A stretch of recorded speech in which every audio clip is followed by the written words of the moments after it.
Hi කොහොමද? ඉතින් ඔන්න අලුත් වීඩියෝ එකක් අරන් ආවා ඔයගොල්ලෝ ගාවට. ඉතින් ඔයගොල්ලෝ දන්නවා පහුගිය ටිකේදී මම ස්කින් කෙයාර් ප්‍රොඩක්ට්ස් වල එකින් එක විස්තර කරගෙන ආවා. ඒ කියන්නේ ක්ලෙන්ස් එකක් කියන්නේ මොකක්ද?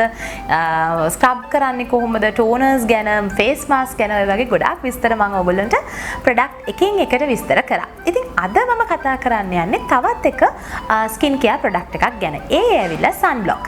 මොකද ගොඩාක් දෙනෙක්ට ගොඩාක් ප්‍රශ්න තියෙනවා මේ සන් ප්‍රොටෙක්ෂන් නැත්නම් සන්බ්ලොක් ගැන. එහෙනම් ගිහිල්ලා බලමු මොනවද මේ විස්තර කියලා.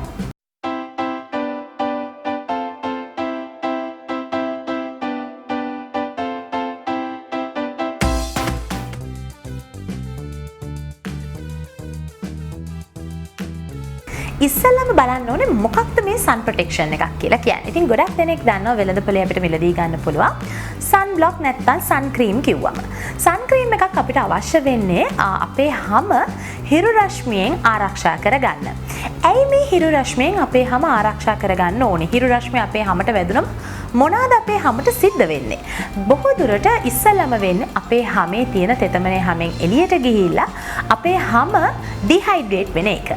ඊට අමතරව අපේ හම කාලයක් එක්ක අපේ හමේ ඉලාස්ටිසිටි එක අයින් වෙන්න බලනවා. ප්‍රීමචුවර් ස්කින් නැත්නම් අකලට වියපත් වූ සමක් ඇති වෙන්නත් පුළුවන් මෙන්න මේ අවු රශ්මියෙන් අපේ හම හරියාකාරව පරිස්සම් කරගත්තේ නැත්තම්. මීට අමතරව ඔයගොල්ලෝ හොඳින්ම දන්න දේ ඇවිල්ලා අපේ හමේ පැහැය අව පැහැදෙනවා. ඒකට හේතුව වෙන්නේ ඔයගොල්ලෝ දන්නවා අපේ හමේ මෙලනින් කියන වර්ණකය තමයි අපේ හම පරිස්සම් කරන්න හිරු රශ්මියෙන් නැත්නම් හිරු රශ්මියෙන් එන UV rays වලින් අපේ හම පරිස්සම් කරන්න හැදිලා තියෙන්නේ. ඉතින් ඒ අපේ හම හිරු රශ්මියට වැඩිපුර නිරාවරණය වෙනකොට අපේ හමේ විසින්ම මෙලනින් නිෂ්පාදනය ටිකක් වැඩි කරනවා. මෙලනින් නිෂ්පාදනය වැඩි කරනවා කියලා කියන්නේ අපේ හම එන්නෙම කළු වෙනවා නැත්නම් අව පැහැදෙනවා කියන එක. ඉතින් ඒ හින්දා තමයි අවුවට ගියාම අපේ හම කළු වෙනවයි කියලා ගොඩක් දෙනෙක් කියන්නේ. ඉතින් මීට අමතරව ගොඩක් වෙලාවල් වලට වෙන්න පුළුවන් තව දෙයක් ඇවිල්ලා ෆ්‍රෙකල්ස්. ඔයගොල්ලෝ දන්නවා සමහර වෙලාවල් වලට ගොඩක් වෙලාවට මූණේ මේ වගේ මේ ට්‍රැන්ගියුලර් ඒරියා එකේ විශේෂයෙන්ම රතු පාටට හුරු පැල්ලම් වගේ එන්න පුළුවන්. ඒක කාලයගේ යැවීමෙන් ටික ලොකු වෙන්න පුළුවන්. පිග්මන්ටේෂන්ස් පවා ඇති වෙන්න පුළුවන්. සාමාන්‍යයෙන් වෙන යම් හේතුවකට පිග්මන්ටේෂන් එකක් ඇති වුණත් අපි හිරු රශ්මියට යනකොට මේ පිග්මන්ටේෂන් එක වැඩි වීමේ ප්‍රවණතාවයකුත් තියෙනවා. ඉතින් මෙවැනි හේතු කාරණා ගොඩක් හින්දා තමයි අපි සන් බ්ලොක් එකක් නැත්නම් සන් ක්‍රීම් එකක් පාවිච්චි කරන්න කියලා ඔයගොල්ලන්ට විශේෂයෙන්ම කියන්නේ. ඉතින් සන් ක්‍රීම් එකක් තෝරගනිද්දි ගොඩක් දෙනෙක් දැකලා ඇති SPF 10, 15, 20 ඔය වගේ එක නම්බර්ස් වලින් මේ SPF වගේ තියෙනවා. ඉතින් මොකක්ද මේ SPF කියලා කියන්නේ? SPF කියලා කියන්නේ sun protectant factor. හිරු රශ්මියෙන් අපේ හම කොපමණ වේලාවක් ආරක්ෂා කරගෙන කරගන්න පුළුවන්ද කියන අගය තමයි අපි SPF අගය කියලා කියන්නේ. සාමාන්‍යයෙන් SPF එකක් කියන්නේ මිනිත්තු 20ක් අපිව පරිස්සම් කරන්න පුළුවන්. එතකොට අපි ගණන් හදන්න ඕනේ අපි එළියේ ඉන්න වෙලාව සමානයි SPF අගේ 20න් වැඩි කරලා බලන්න ඕනේ ඒක අපිට කොච්චර වෙලාවක් අපිව පරිස්සම් කරනවද කියන එක. උදාහරණයක් විදිහට ගත්තොත් අපි හිතමු අපි SPF 15ක sun protection එකක් පාවිච්චි කරනවා. එතකොට අපි ඒක 20න් වැඩි කරාම මිනිත්තු 300ක් තමයි අපිව පරිස්සම් වෙන්නේ. ඉතින් ගොඩක් දෙනෙක්ට තියෙන තවත් ප්‍රශ්නයක් නේ අනේ මම sun block එකක් පාවිච්චි කරා ඒ වුණාට මං කළු වෙලා. ඒකට හේතුව වෙන්නේ අපි ඒ sun protection එක එකෙන් සන් බ්ලොක් එකේ තියෙන පවර් එක ඉවර වෙනකොට නැවත ආලේප කළ යුතුයි. නැත්තම් නැවත ආලේප කරේ නැත්තම් ඒහි තියෙන ප්‍රතිඵලය කියන්නේ ඒකේ ප්‍රොටෙක්ෂන් එක තියෙන අර අදාළ වෙලාවට පමණයි. එතනින් එහාට අපි අවු රශ්මිය ඉන්නවා නම් නැවත සුපුරුදු පරිදි අපේ හැම පිච්චෙන්න පටන් ගන්නවා.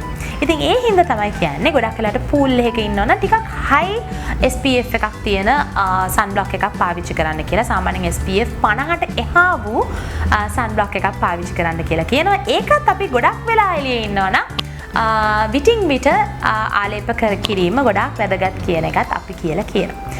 මෙතනදී තව එකක් කියන්න ඕනේ SPF ක්‍රීම් එකක් පාවිච්චි කරද්දී අපි සැලකිය යුතු කරුණු ගොඩක් තියෙනවා.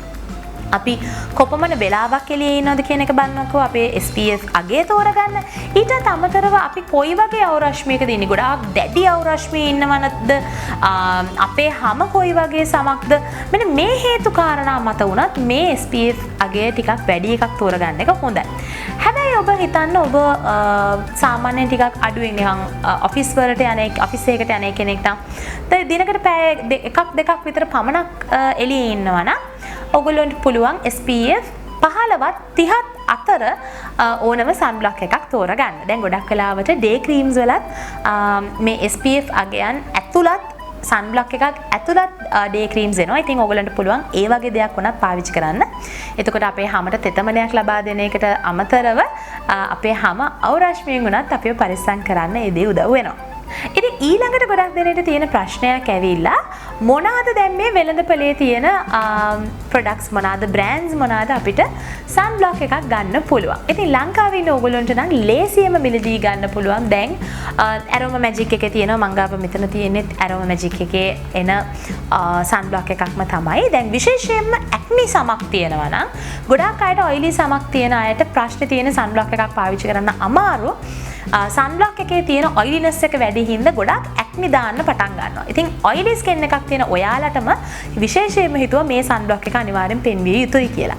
මේක මම පර්සනලි ආසාවෙන් පාවිච්චි කරන නිෂ්පාදනයක්. මේ ඇවිල්ලා Blossom Crusherගේ Aroma Magic කියන බ්‍රෑන්ඩ් එක. මේක ලංකාවේ දැන් වෙළඳසැල් වලින් ඔයගොල්ලන්ට ලේසියෙන්ම මිලදී ගන්න පුළුවන්. මේක ඇලෝ වේරා සන්ස්ක්‍රීන් ජෙල් එකක්. මේක ක්‍රීම් එකක් නෙමෙයි. මේකේ SPF 20ක් තියෙනවා. ඒක සාමාන්‍ය එදිනෙදා ජීවිතයට ඔයගොල්ලන්ට මේක ලේසියෙන් පාවිච්චි කරන්න පුළුවන්. SPF 20ක් තියෙන හින්දා ඒ ආරක්ෂාව හොඳටම ඇති. ඔයගොල්ලන්ට නිකන් උදේට කඩේට ගිහිල්ලා එහෙම දවල් වරු වුණත් කඩේට ගිහිල්ලා එනවා නම් නැත්නම් ඔෆිස් එකකට යනවා නම් ඒ වගේ කෙනෙක් නම් ඔයා විශේෂයෙන්ම මේක මම කලින් කිව්වා වගේ ඔයිලි ස්කින් එකක් තියෙන කෙනෙක්ට විශේෂයි. Aroma Magic එකේ මීට අමතරව තව එක SPF වගේන් වල sun protection එනවා. ඉතින් ඔයගොල්ලන්ට ඔයගොල්ලගේ අවශ්‍යතාවය අනුව කැමති ප්‍රොඩක්ට් එකක් තෝරගන්න පුළුවන්. මීට අමතරව Forever brand එකේ එනවා, Nature Secret brand එකේ එනවා, Jovis එකේ එනවා, Lotus කියන brand එකේ එනවා, Neutrogena ලංකාවේ ගන්න තියෙන වෙළඳසැල් වල හොයලා බලන්න පුළුවන්. Neutrogena එකෙත් ගොඩක් හොඳ sunblock එකක් එනවා. මීට අමතරව තව ගොඩක් sun creams එනවා. හැබැයි ඔය මං කිව්ව brands ටික තමයි ලංකාවේ ප්‍රසිද්ධ sunblock වලට. මීට අමතර තව දෙයක් මට කියන්න අමතක වුණා. Vaseline විසිනුත් අලුත් sunblock cream එකක් හඳුන්වලා දීලා තියෙනවා. ඉතින් ඒක උනත් ඔයගොල්ලන්ට පාවිච්චි කරන්න පුළුවන්. ඉතින් මූණට විතරක් නෙමෙයි මේ sun cream ඇත්තට මුළු ඇගේ නිරාවරණය වෙන හැම තැනකටම ඔයගොල්ලන්ට ආලේප කරන්න පුළුවන්. මීට අමතරව දැන් පිටරට ඔයගොල්ලෝ ජීවත් වෙනවා නම් මේ නිෂ්පාදනයන් මිලදී ගන්න අමාරුයිනේ. ඉතින් ගොඩක් වෙලාවට ලෝකයේම පිළිගත් හොඳම බ්‍රෑන්ඩ්ස් විදිහට මම කියන්න කැමතියි. Care Advanced කියන මෙන්න මේ නිෂ්පාදනය ඔයගොල්ලන්ට දැන් රූපරාමයකින් පේනවා ඇති. මෙන්න මේ බ්‍රෑන්ඩ් එක ගොඩාක් හොඳ බ්‍රෑන්ඩ් එකක්. මම පර්සනලි පාවිච්චි කරලා තියෙන ගොඩාක් හොඳයි මේ බ්‍රෑන්ඩ් එක. ඊට පස්සේ BioCare කියන බ්‍රෑන්ඩ් එක තියෙනවා. BioCare බ්‍රෑන්ඩ් එකත් ගොඩාක් හොඳ බ්‍රෑන්ඩ් එකක්. ඔයගොල්ලන්ට පිටරටවල වල ඉන්න අයට ලේසියෙන්ම ගන්න පුළුවන් ෆාමසීස් වලින්. ඒත් එක්කම කියන බ්‍රෑන්ඩ් එක තියෙනවා. Bioderma එකත් ගොඩාක් හොඳ බ්‍රෑන්ඩ් එකක්. Clarins එකේ එනවා හොඳ sunblocks. ඉතින් ඔයගොල්ලන්ට පිටරට ඉන්න අය ඔයගොල්ලන්ට මේ බ්‍රෑන්ඩ්ස් ටිකත් පාවිච්චි කරලා බලන්න පුළුවන්. ඉතින් ඔන්න ඕවා තමයි විස්තර sunblock ගැන. මම හිතනවා මේ වීඩියෝ එක ඔයගොල්ලන්ට ගොඩාක් ප්‍රයෝජනවත් වෙයි කියලා. ඒත් එක්කම අලුත් දෙයක් ඉගෙන ගන්න ඇති කියලා හිතනවා. එහෙනම් අලුත් වීඩියෝ එකකින් ඉක්මනටම හම්බෙමු. බයි.